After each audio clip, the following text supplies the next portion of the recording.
next to a whole bunch of other normal families. And my mom and dad are both gone now. My mom passed away just shortly a couple weeks ago, and my dad was 7 years ago. But they kind of instilled in their kids these core values. And neither of my parents were business people. My dad was a cop, and my mom was a housewife, and took care of the house and volunteered at the school. But I think at the end of the day, it all comes down to, you know, every day do the right thing. And if you do the right thing, things normally work out. They don't always work out, but for the most part, they do. The second thing I think that's really critical is you take care of your people. And in all the businesses that I've been involved in and the things that I've been in charge of, I can't think of once where I made a decision on how it affected me first. I just have never done that. Most of everything I think about is how does it affect our clients, our customers, or the people who work at the company.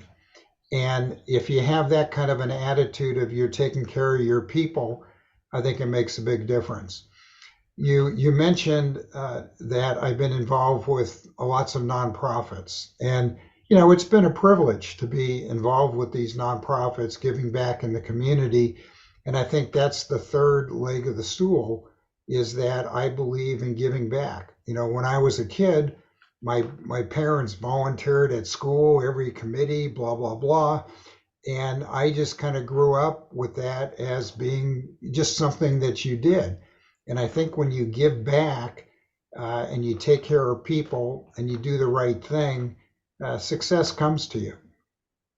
Yeah, I totally agree with that. My father instilled and my grandfather instilled those same kind of beliefs in the way I was raised. That you basically are you should need to be honest and forthright and do the right thing and give back. And both my grandfather and my father were very involved, and consequently, I've been involved in a number of nonprofit organizations to give back, and it's a wonderful feeling to be in that position. It feels so good, and lucky. It's just the way I've been raised, and I've tried to raise my kids that way. Yet to be seen if they will perpetuate that. I'm Hopefully, sure they no. will.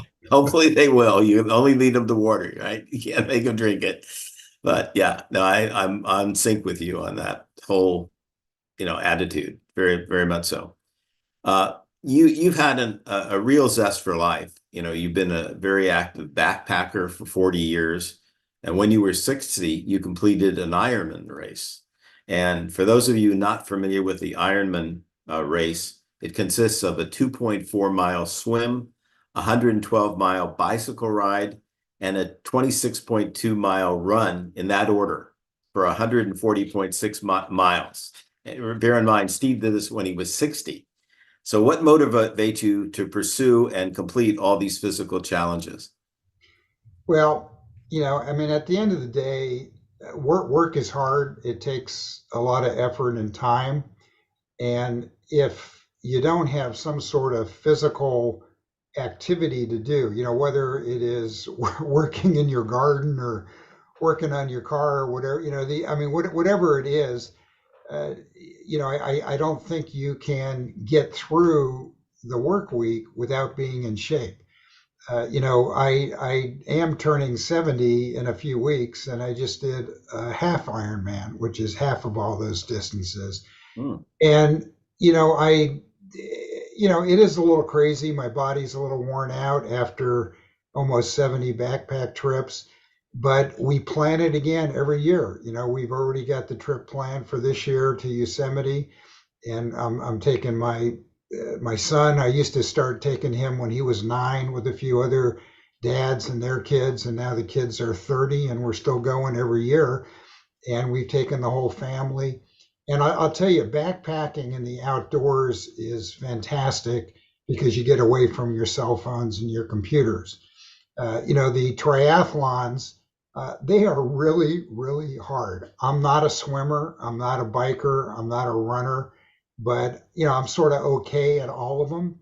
and the physical effort of making it work, was really, really important. When I was turning 60, that's when I left my other company, and I knew I needed a distraction. So signing up and doing the Ironman was that distraction, and it let me focus on, on getting the new business started and moving forward. And I hope to still be doing this stuff in another 10 or 15 years. That's wonderful. How much training did it take you for that first Ironman that you did? Uh, you know, Probably not. It. I A little story on that. My nephew had done a couple Ironman. I phoned him up and said, "Hey, this thing is coming up in July, and it's April, and I really think I need to kick in. Do you think you can help me?" And he said, "Well, I can't, but I'll get you a coach." So he phoned me. I talked to this guy, and the guy said, "Well, when is this thing?" And I said, "It's in 4 months." And he said, "Well, how old are you?" And I said, "Well, almost 60." And he says, "You'll never make it." And he says, I think it's too late for me to help you. So that made me so upset. And I was so mad at the guy that the next morning I started training. And I trained 3, 4 hours a day Wow. most days. So I was getting up at 3, 4 o'clock in the morning to make it work. Wow. And so it was a big effort. It's very, very hard on your family Hmm. because, you're just, you're not, you're in the workout zone, not the family zone. But Hmm. the family was incredibly supportive, and they were all there when I finished across the finish line. And my kids were actually doing the run with me at the end in the dark. Oh, so, wow. so it was okay. Wow. What an experience. Wow. So, of all the various business activities, Steve, you've been involved in throughout your career, what have you enjoyed the most and why? I think that all of them have been fun, but I have to tell you, kind of building the two accounting firms, that that was a lot of fun. The BPM, Burr Pilger Mayer, I had great partners, Curtis and Henry. We worked together for 10 years at one of the big firms. And then we started the company, and we started it with 5 people. And, we didn't know what we were doing. I mean, I was young 30, but we started it with a foundation that said we wanted to be full service, we wanted to have a commitment to the community, and we wanted to have fun. And we did. 25 years later, we're 400 people, full service, very involved in a lot of things. And I was very happy and very pleased with everything we did in the community. And, from the Chamber of Commerce to a number of nonprofits to the Bay Area Council to, Glide Memorial Church, and, you name it, we were involved with it. And when I left that firm rather suddenly, when I was just about 60, I was scratching my head. What was I going to do? And nobody had ever really built a second accounting firm. People had left firms and started small firms and had, 2, 3, 4, 5, 6 people. But I wanted to do it again, and I wanted to build it not bigger, but I wanted to correct everything that didn't go well with the first firm and make sure we took care of it in the second firm. And so we launched that firm, and we're now about 80 people. We have 4 offices. As you mentioned, we've been on the best places to work 10 times in a row. I mean, that's incredible. And, it's not me voting, it's all of our employees voting. We've had growth. We hardly ever lose a client. People are happy with us. We're involved in the community. So these are great things to do. And one of the other things that makes it so enjoyable is you are mentoring young people. In accounting, a lot of the people join out of school, and it's their first job or second job. And so you have the ability to mentor them and guide them and show them sort of how to do things the right way for your clients, the community, et cetera, et cetera. So building those firms has been, really, really, really terrific. That's wonderful. Wow. There are too many people that certainly have accomplished that. Uh, You've written two books which give advice on business and life, and you're completing a third book on advising young people on personal finance. Can you please tell us about your motivations for writing these books and something more in detail about these books? Yeah, I don't know if you can see this. I'll hold this one up, but this is a book called I call it The Toughest Guy I Ever Knew, and Other Short Stories. And my dad died 7 years ago, and almost today, two more days. And he was just kind of a normal guy, but he was respected by everybody. And when he passed away in April, by the time I got to Father's Day, I wanted to take all these short stories that I had been writing over the years on all my little business experiences told through something. So there's stories told through playing baseball, through backpacking, through my car, through coaching Little League, all these different things. And I put them all together in a book. And the first book was really to honor my dad's legacy. And his is the main story in the book. And it talks about him growing up in San Francisco and his police career and him being a great father and everything else. And one of the themes is my parents were married for 68 years. Wow. They held hands for 68 years. They met when they were 16. Wow. Got married when they were 19, and so that was a big influence. And every one of those stories tells a story and has a tidbit about business interwoven into the story. And then the other two books, we actually have three of them written now. Are on financial planning, and one is aimed at adults, called Five Buckets, Four Shovels, a Beach, and a Map. It's a long name. And the other one is called Adulting 101, and it's aimed to high school and college kids.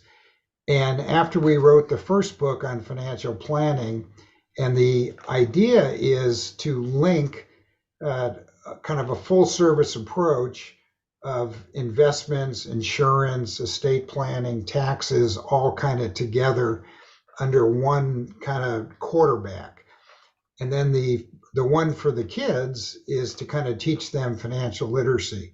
And we have formed a foundation, and we've been teaching kids, and we probably taught about 3,000 of them over the last couple of years. And it's very worthwhile. So the books that were written, the impetus was to honor my father, but it was also to pull together something that was a great tool to teach kids financial literacy, and then for adults to give them a guide to kind of how to tie all their personal finances together. Yeah, that's terrific. With your influence with your alma mater, Reardon High School, and your involvement there, have you been able to encourage them to maybe add a course where they teach financial planning, so to speak, and basic finances to students there? Yeah, there actually is a course. A couple years ago, I actually taught a course for 18 weeks, and it was it was kind of interesting. It was you kind of start the week one out, and you're just graduating high school, and then you get a job, and then week 3 or so, you decide to leave that job and start your own company. And we figured out what kind of company to start. Wow. In the next 4 or 5 or 6 or 7 weeks, you're starting the company and growing it. And about week number 8, you get married. And then you begin to have a family. And so then all of the things that were in the financial planning book comes in. You had to buy a house, you had to get insurance, you had to do an estate plan. And then you have a couple kids, and then you put the kids through school.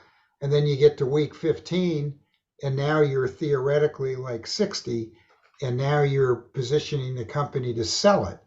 And so then you go through the process of selling a company. So at Reardon High School, over 18 weeks, we did sort of this whole life thing of starting a company and selling it and having a retirement. We've also taught the financial literacy there many times, and they're all into it. and it's being very, very well supported at Reardon, and we've taught at many of the high schools around the Bay Area, Hmm. and it's a really, really good program. Yeah, that is so needed, teaching students the basics of, accounting and finance and how to run their business affairs. Because typically they don't have a clue when they get out of the high school. Yeah. And sometimes in college, they don't know how to handle their finances. So I think that's a real gift to the community, being involved in that pursuit. So I commend you on that. Well, thank Um, you.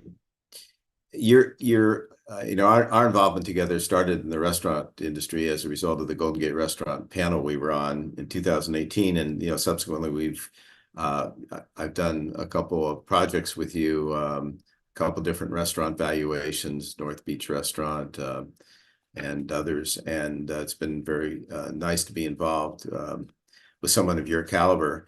And you've also been involved in ownership of restaurants and, in various facets of restaurant development, et cetera. So could you describe your past and current positions and what they encompassed uh, you know, and how that, plays into your total package, so to speak, of expertise? Yeah, I got involved. It was probably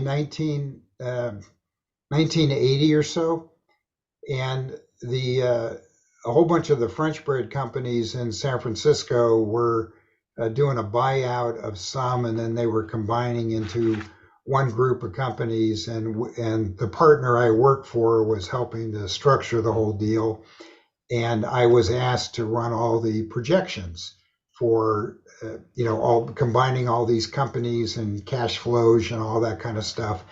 And we did that, and I met some people, and then the next thing I knew, I was being hired as a consultant to work with a few people to buy a restaurant on California Street called Seven Hills, which was, I think we did that in 1980, I think, and the and that didn't go all that well. It was it wasn't a great place. It was a great location, but it wasn't the food wasn't the greatest, and we were losing money. And you kind of start these things, you never think you're going to lose money, but many of them do.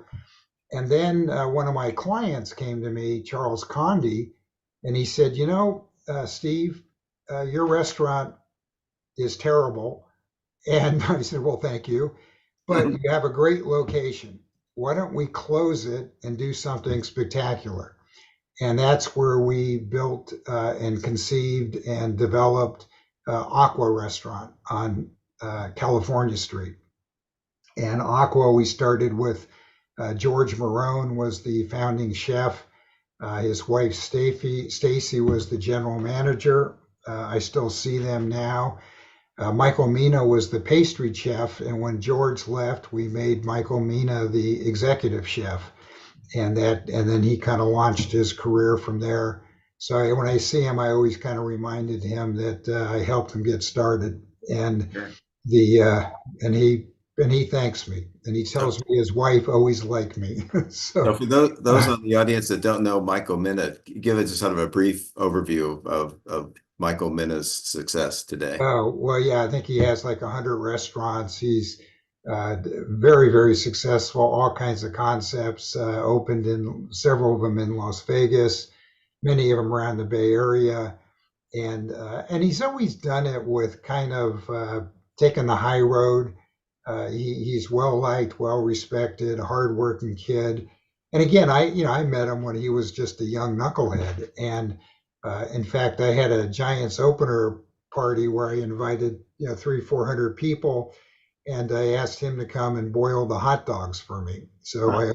I also tell him that he used to cook hot dogs for me in the park. Oh, that's cute. And That's so cute. that's kind of how that's how that first thing started, and then Aqua expanded. We went to Las Vegas, we went to Laguna Niguel, and then we started doing a few other concepts, and then somewhere in between, I met the guys that founded Scott's Seafood, and worked with them. And then I ended up, they kind of split up, and then I became a co-owner, and I ended up with a few Scots. And then I had a client that owned the Cafe de la Presse, and Charles Conde said, "Hey, we ought to do a French bistro." So we bought him out and developed that, and that's at the corner of Grant and Bush in San Francisco, and it's been, it's a mainstay. It's tough with downtown San Francisco now, but we're still hanging in there. And so one thing kind of added to the next, and then you get. I worked with Michael Tusk on their company Quince, and they were a client for a number of years. And then just so over the years, you end up having a lot of these that you become involved in. And I'm not a cook. I'm not a restaurant design guy. I'm kind of the numbers guy. And what I find out is that if you don't close your books and you don't know where your numbers are in the restaurant business, you're probably not going to make it. If you close your books, it doesn't mean that you're going to make it, but you probably have a much better chance of doing it. So I've always advocated strong finance, strong accounting controls, strong purchasing, strong systems, HR, insurance, point of sale systems, all that type of stuff. Because if you can feed the management team the right information at the right time, they're probably going to be more successful. Yeah, very well said. So what aspects of your restaurant experience have been most challenging, and what experience have been most gratifying for you? Well, I think the most challenging is that you decide that you're going to open either a new concept, or you get hired to help somebody do that, or you're going to expand one of your existing ones. We did that with Scott's, and you're 1,000% positive it's going to work. There's no doubt about it. And my wife used to just go crazy because she said, "How can you be so optimistic? It's the toughest business in the world, and you just pretend like it's, opening the refrigerator." And I think that the challenging thing is that when you plan something and it takes a long time and you go through all the permits and all the hassles and everything, and then you get it opened and it's not an immediate success, and you just cringe because it's supposed to work. It's supposed to work every time, and it doesn't, and it's frustrating. And then you have to tweak it, and then you're trying to figure out, okay, do I change the menu? What do I do? How do I get food costs right? I got too many people. I got to let people go. That was never. That is just very, very frustrating. But when you get a winner, you think you're the smartest person in the world. Aqua was tremendous success, absolutely tremendous success, and it changed the world. Scott's was a tremendous success for when the original guys opened on Lombard, and I got involved right after that, and then they expanded and expanded, and they were still doing really well until they had a CFO who was a bad guy, and he embezzled about $1 million from them, and Wow. they never really, really recovered. It was terrible. Wow. And so when Cafe de la Presse in San Francisco, when we opened that, we had Laurent Marique was the executive chef, and Laurent's been my partner there, and he's a Michelin star guy, and that was a tremendous success. And and so it's funny when they are successful, it's like you think you're a genius. And when they're not, it's like, you blame somebody else. So it's the high and the low in the business. People Oh, say when you buy a boat, it's the second happiest day, and when you sell the boat, it's the happiest day. yeah, for sure. In, in some of these restaurants, it's the same thing. Yeah. You go from high and low all the time, and you have to hang in there, and you have to have financial resources to back the bad times to make it work. Yeah. And if you look at the industry as a whole, it's just amazing the number of superstars that were, out there for so long, and then they had a reversal, and then they were past history, and you just see this, Yes. all Yeah. the time, and it must be extremely demoralizing to them, in terms of been on the top of the charts, and then all of a sudden fall off the charts, and I see this all the time, and it's just must be a very frustrating experience for them. Yeah, just to add to that, and I don't want to mention any names, but I've Yeah. been involved with three or four of these high-end things that were around San Francisco and had Yes, many units, and now they don't have anything. exactly. Part of it is they get ahead of their skis, they try to expand too much, they lose control, or what happens is the owners stop being active in the actual running of the restaurant and the Yes, cooking of the food and serving the customers, right. and they end up kind of being in a back office someplace, Yeah. and then it doesn't work. No. It's a people business, and Yes. whether the people are the workers or the customers or the vendors, it's still a people business. Yes. And Malcolm Stroud from Scott's, I mean, he was a genius at this. He could talk to anybody about anything, and Right. he was always there. And that's, I think, why they were successful. And once you sort of start the corporate model, I think it's the kiss of death, unless you were a huge, huge chain. Yes. Then you need the corporate model. Yeah.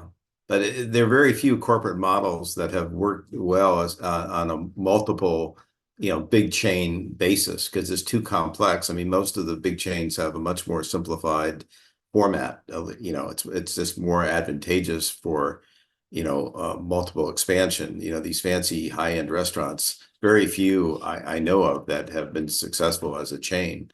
I mean, there are a couple around, but very, very few.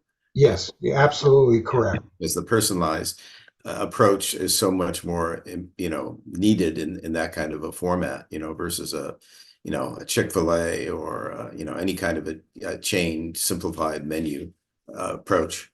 But you did a great job, basically, stating the challenges of the restaurant business, but just shifting to your overall business career, which has been very diverse. What have been the most challenging experiences that you've encountered, and how have you dealt with those challenges? Well, I think the biggest challenge I ever had was after running my first accounting firm, that I co-founded for 25 years. We sort of had a difference of opinion on how to run it, Hmm. and I was the CEO of a major accounting firm on Monday, and then Tuesday, we sort of had a board fight, and I find myself, in an awkward position that stayed that way for about 9 months. Hmm. So I finally decided to leave. Hmm. And the day I decided to leave was the day that I pushed the button to do the Ironman, because I Ah. knew I needed a distraction. And then I left. And when I left, I remember uh, my uh, longtime admin assistant, Gail Jenkin, who was with me for 31 years at both firms.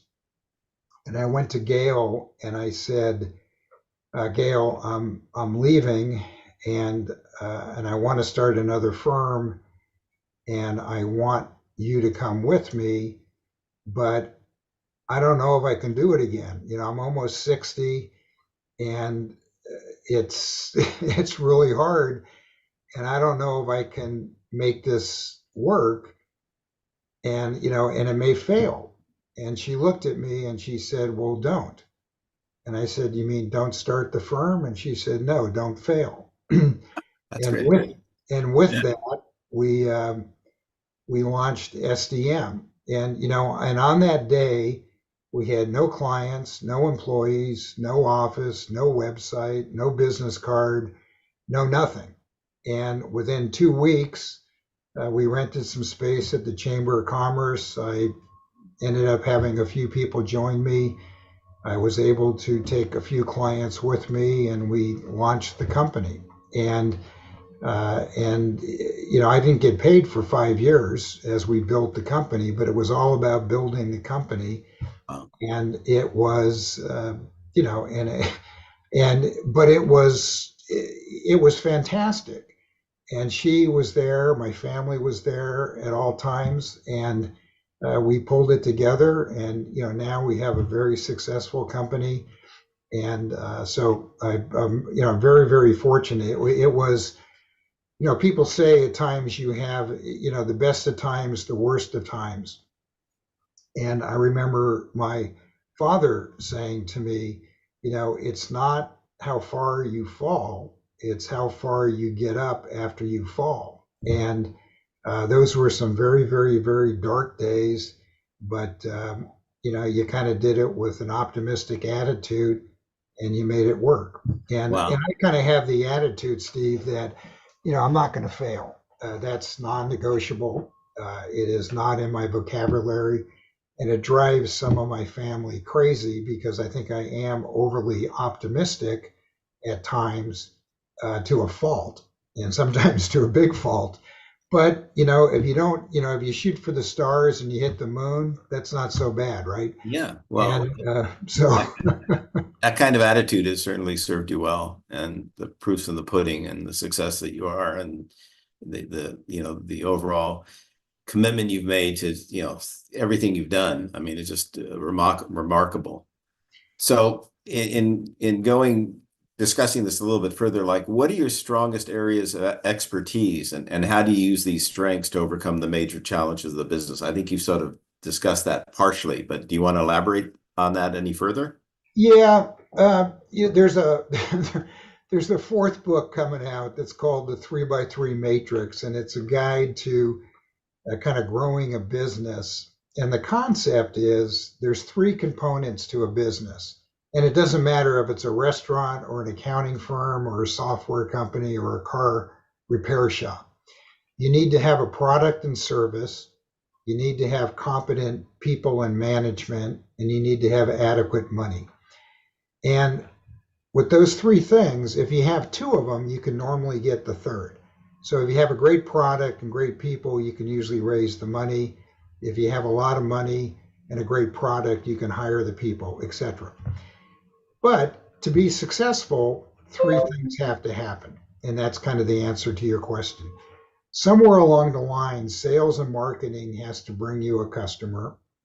Operations needs to produce the product and give it to the customer. And then finance and administration needs to keep the company organized, taxes, HR, IT, all that type of stuff. So when I look at myself, and many people are good at one of those three things, sales and marketing, operations, finance and administration. I had a great mentor early on in my career. His name was Mike Hayes, partner at Coopers and Lybrand. And he told me that, and I was a young guy, I was 25, 26 maybe. And he told me, if you're going to be successful, you have to be a trusted advisor, or you could be an accountant. And I said, Mike, what's the difference? And he said, well, if you're an accountant, when somebody has an accounting or a tax question, they're going to phone you. And when you're a trusted advisor, your most important client is going to phone you, and he's going to say, my kid's in drug rehab, or I'm getting a divorce, or something terrible happened, I need help. And it's not about accounting and stuff like that. It's really about this overall business advice. And Mike explained to me that if I was going to be a trusted advisor, I needed to understand sales and marketing, operations and production, and finance and administration. And he said, most people can do one of them really well. Some people can do two of them really well. There's about 1% of the people on a scale of 1 to 10 that can do those three things, 9 and 10. And if you want to be successful, the learn to do all three. Right. So I have always been a big business getter. I have always been lucky in developing new business, new clients, expanding services. I think I'm really, really good at doing the work. I do less of the work now, but I think Mhm. I'm really good. And I spend most of my time working with companies on succession planning and family succession and things like that. Sure. And then you have to understand finance and administration. And understanding the accounting, the legal, the negotiating leases, HR issues, and some people think I'm an walking HR disaster because I sometimes don't say exactly the right thing, but and that's probably true. But at least I know a lot about HR, and I think that having those three areas of expertise really helps you. Yes. The advice to somebody is if you're not good at one of those, make damn well sure that you compensate by getting somebody on your team directly or indirectly that can help you with the ones that you're not good in, Yes. because you need to do all three of those to make the business work. Yeah. And you know the challenges to overcome. Uh, you have to kind of design things to make sure you have a good sales pipeline. You got to get the work done, and you got to count the beans, right? If you do all three of those, it's probably okay. Yeah. No, you've certainly done a good job in accomplishing those three things. And you said you got to be lucky, but yes, I think we both know you got to work hard to be lucky. Uh, Yeah. that is for sure. And it's very admirable that you've been able to, do what you've accomplished.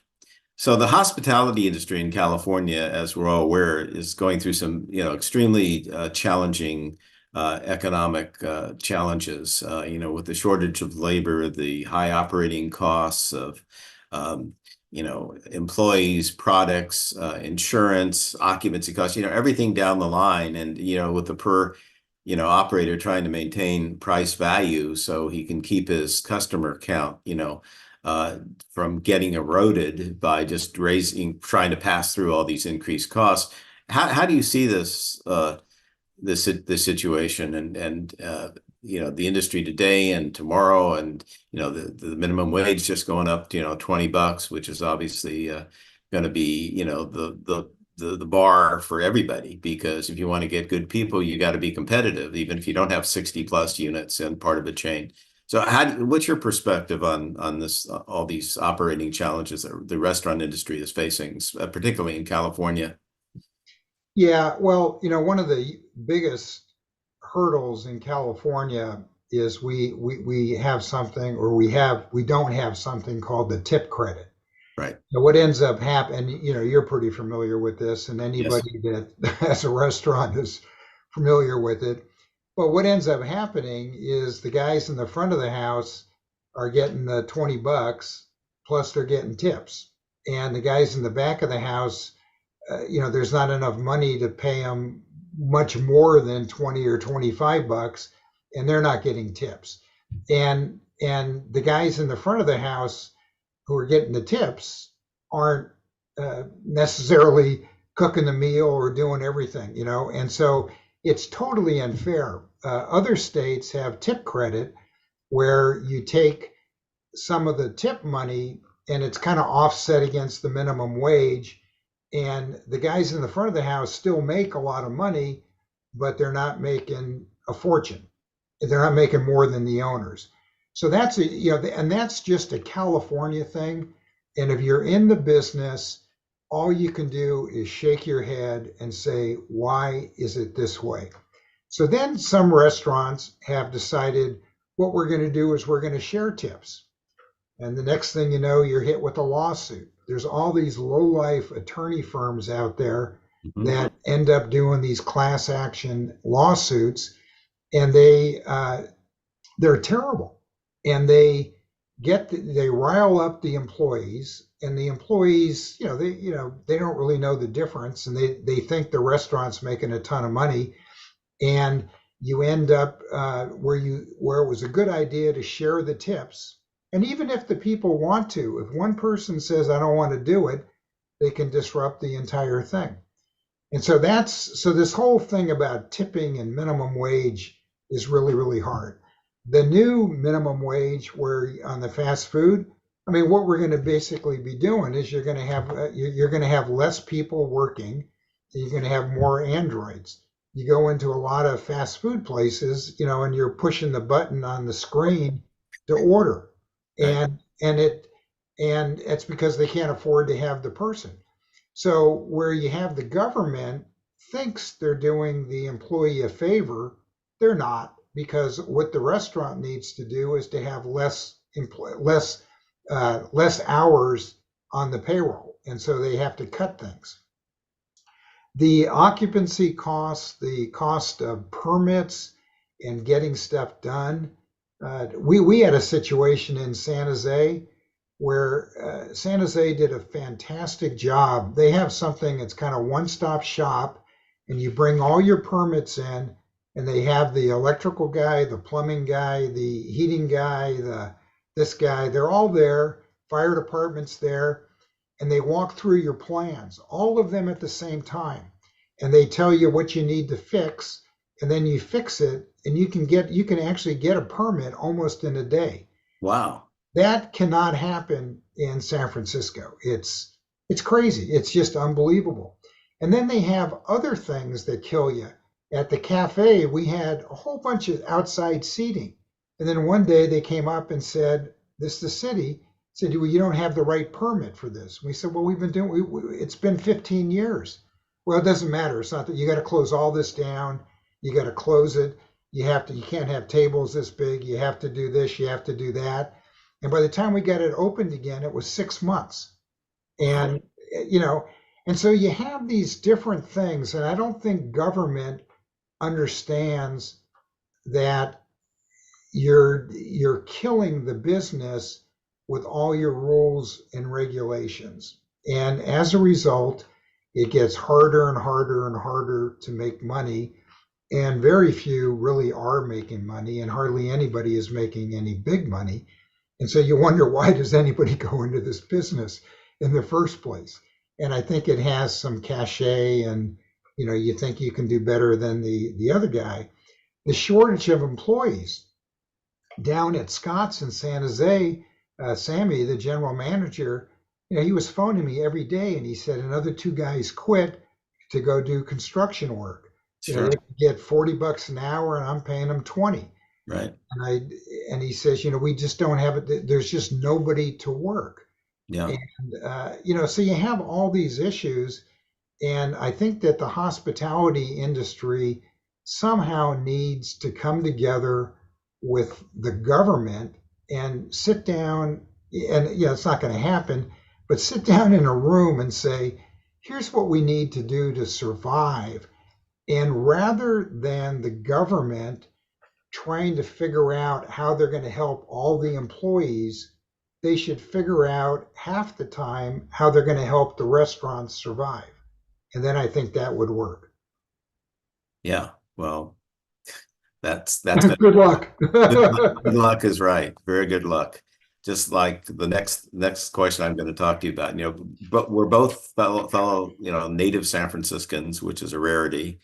And, we've both been involved in San Francisco business for many years, and seeing all the challenges of doing business in San Francisco today. I mean, what are your thoughts regarding when do you think the city will rebound and regain its reputation, as a popular place to do business, for tourists and for the convention center to get reactivated, et cetera. I mean, it's a beautiful city, it's got so much to offer, it's close proximity to, so many nice places to visit in the northern part of the state and the southern part of the state.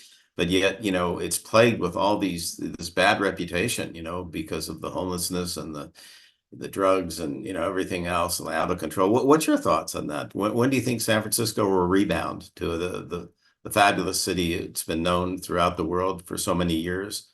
When do you think this city will come back? Well, San Francisco is a place you cannot kill. So it sounds terrible if I say it's like a cockroach. It's going to come back. And nobody wants cockroaches, but San Francisco will survive. It's beautiful. The weather is great. Hmm. Surrounded by lots and lots and lots and lots of money and arts and athletics and all of that type of stuff. So it will survive. The question really is, how long is it going to take to rebound? And unless the government gets serious about doing something to fix some of these things, it's going to take a longer and longer time. It's just that. And another thing is that there's a time bomb going on with the governmental salaries and pensions and benefits that just keep going up and up and up and up, and the tax base isn't going to go up. Right now I'm on a committee with the Chamber of Commerce and other business organizations, and we're sort of negotiating changes in the business tax. And the city wants to make the changes neutral. So right now they collect about 500 million in business taxes, and they want to move it around a little bit, but still make it 500 million. And the business community is telling them, you got to make it 300. You got to make a serious cut to let people do something. And I don't think that that's going to happen. So who knows who's going to happen in the mayor's race, and whether or not the mayor can really make a difference. But I think that at the end of the day, you got to limit some of the regulations, and you got to market San Francisco where people feel excited. If Macy's can hang on another couple of years, maybe that's a good thing. But the fact that Union Square is half empty is terrible. When Yeah. I was a kid, when you were a kid, Yeah. your parents took you downtown, Oh, right, to the real shop. treat. Real treat to go Emporium, downtown. Macy's, I Yeah, Magnums, all this stuff. absolutely. Yeah. During the holidays, it was a real treat to go downtown. But now it's very sad, really sad.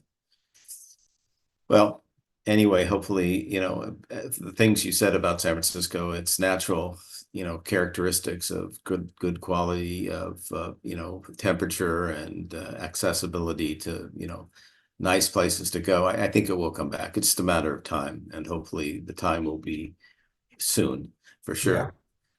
Steve, I want to acknowledge you for the leadership contributions you have made to the accounting and hospitality industries and to all the nonprofit organizations you've been involved in throughout your life. For over 4 decades, you have spent your time, energy, and passion into more than 20 nonprofit boards, including the San Francisco Chamber of Commerce, the Bay Area Council, Reardon High School, your alma mater, and the Five Buckets Foundation, to name a few. Your life serves as a role model, as a devoted husband, a father, a successful business person, and a committed human being to improving this world. With your service to many nonprofit boards you have diligently served on. So I want to thank you very much for joining us today. If anybody in our audience wants to get in touch with you, what is the best way to do that? Uh, in touch with me? Yes. Oh, yeah. My email is very, very simple. It's my my Stephen David Mayer, And that's it. Your middle Mayer. name is David? My middle Yeah. name is David. Oh, really? Oh, Wow, good that's God. unique. Separated at birth. Wow, that's something. So it's at SD Mayer at SD Mayer, very symmetrical.com. That's my email. You can phone my office. My assistant's name is Jamie Bell. I'm sure she'll be happy to take a call. Our office number is 415 That's the front office. Reach out, and I'm always happy to talk to anybody. Consider myself incredibly lucky for, you have all this stuff I do and everything else, but you can't do it without a great family and great customers and great employees and a lot of luck. It takes a lot of luck, but sometimes you make your own luck. Yes, you work very hard to make your luck. That's for sure. Well, thank you, Steve. If you have any questions from this presentation, please email them to me at steve@restaurantrealty.com, and I'll respond to you shortly after the show. Just something about our future Dealmaker shows. We have in May, Heidi Kraling, who's the chef owner of the famous award-winning Insalata Mediterranean restaurant in San Anselmo. And she's been in business for nearly 30 years, and she's very involved, like Steve, in many nonprofit boards. Um, Donna Solomon in June, she will be our Dealmaker co-host. She's the owner of Cucina in San Anselmo, one of the top Italian restaurants in Marin. And I sold her the restaurant over 20 years ago. In July, we will have Ike Shahada, the founder of Ike's Sandwiches, with almost 100 locations in California, Arizona, Colorado, Nevada, Texas, and Utah. And in August, Vivian Borges, the former managing partner of Paris Bakery in Monterey and their wholesale operation in Seaside, which we recently sold. And we're in the process of lining up some other very important, successful co-hosts. I want to thank you all for joining us today. If you want to get in touch with me, it's steve@restaurantrealty.com. And most important, take care of yourself, take care of others, and stay well. And Steve, again, thank you very much for Sure. the excellent presentation you made today, and just talking about really some very down-to-earth grassroots principles which make people better human beings. So thank you again. You're Um, welcome. okay, you take care of yourself, everyone. Okay, take care. Bye. Thank you, Steve.